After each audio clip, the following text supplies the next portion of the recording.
I work with an organization called Americans for Prosperity. We're a grassroots organization that serves as a lobbyist for the taxpayer.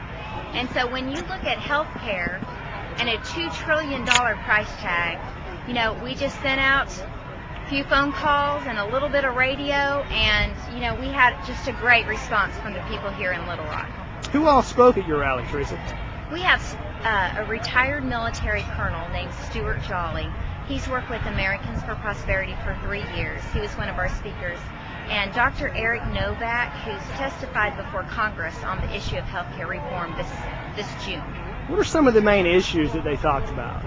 Well, they talked about, one of the things Dr. Novak discussed was the fact that big insurance and big pharmaceuticals and hospitals, and even to an extent the American Medical Association, are all at the table in Washington, D.C. trying to cut a piece of the pie for their budgets on this health care reform bill. And it's not really about patients, and it's not really about reform, it's about health control.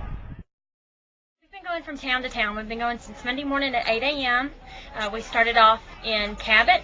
We've been through Searcy, Beebe, Paragould, Pocahontas, Lone Oak, just all over Jonesboro, and then finally here in Little Rock Hot Springs Village as well. It's been an excellent turnout. We've just been going around addressing people's concerns about this health care plan that has come out, this health care experiment from the government.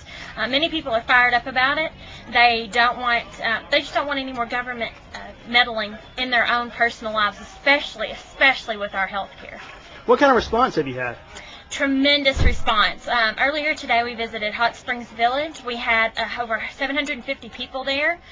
We also had, in Paragould, Arkansas, we had 250 people. I mean, that's just amazing for an area such as Paragould. So we've had a tremendous response everywhere we've gone. Again, people are just really fired up and excited. They can go to joinpatientsfirst.com and sign a petition there. All of the names and all the information that we get from petitions such as this right here. We have about 1,500 petitions that people have signed.